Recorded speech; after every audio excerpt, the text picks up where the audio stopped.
اللہ ہی اللہ کیا کرو، دکھ نہ کسی کو دیا کرو، جو دنیا کا مالک ہے نام اسی کا لیا کرو۔ السلام علیکم ورحمۃ اللہ وبرکاتہ۔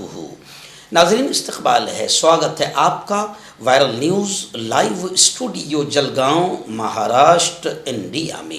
میں آپ کا میزبان مفتی محمد ہارون ندوی۔ ناظرین، 25 جنوری 2026 کو سورت شہر میں، جو گجرات کا صنعتی کاروباری شہر مانا جاتا ہے، سورت شہر میں انصاف فاؤنڈیشن، جس کے ادھیکش ہے صدر محترمہ حضرت مولانا فیاض صاحب لاتوری، انصاف فاؤنڈیشن کے زیر اہتمام سورت میں بہت ہی شاندار عظیم الشان پروگرام تحفظ ختم نبوت و اصلاح معاشرہ کے عنوان سے منعقد کیا گیا تھا، جس میں ملک کے مشہور عالم دین، شاہی امام پنجاب، شیر پنجاب حضرت مولانا عثمان صاحب لدھیانوی تشریف لائے تھے، اور اس موقع پر میں بھی ان کے ساتھ موجود تھا۔ یہ پروگرام ایک عظیم الشان گراؤنڈ پر ہوا، بہت ہی شاندار پروگرام رہا، ہزاروں کی تعداد میں لوگوں نے اس پروگرام میں شرکت کی، اور پورا اسٹیج علماء کرام اور معززین شہر سے بھرا ہوا تھا۔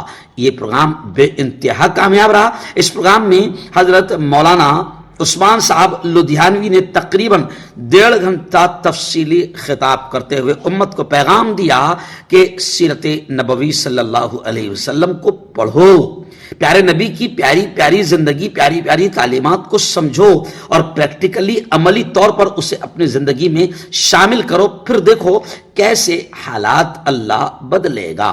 بہت سارے واقعات کے ذریعے سے انہوں نے سیرت النبی صلی اللہ علیہ وسلم کے ان گوشوں کو امت کے سامنے پیش کیا، عام طور سے امت جن گوشوں پر نظر بھی نہیں ڈالتی ہے۔ انہوں نے کھل کر یہ کہا کہ عشق نبوی یہ ہے، عشق مصطفیٰ یہ ہے کہ نبی کی ہر ادا کو سمجھا جائے اور زندگی میں اس پر عمل کیا جائے، زندگی کا حصہ بنایا جائے۔ آخر میں پھر انہوں نے حکم دیا کہ میں اختتام پر جلسے میں اس اجلاس کا دعا پر، میری دعا پر اختتام ہو۔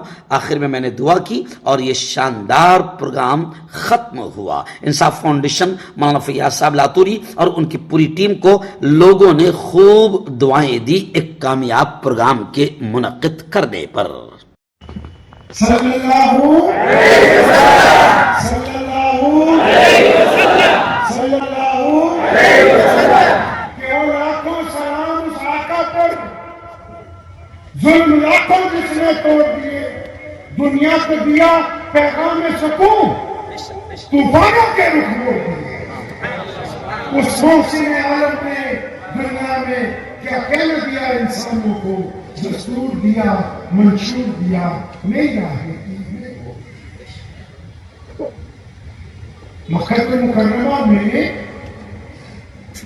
خانہ کعبہ کے باہر نا ایک طاقتور درخت کے ساتھ سیدنا عمار بن یاسر رضی اللہ تعالیٰ عنہ کو باندھا ہوا ہے، اور ابو جہل ان کو مار رہا ہے۔ بھی عمار بن یاسر کو کیوں مارتے ہو؟ یہ تو غریب آدمی ہے۔ وہ کہتے ہیں اس لیے مار رہے ہیں کیونکہ یہ محمد رسول اللہ کا کلمہ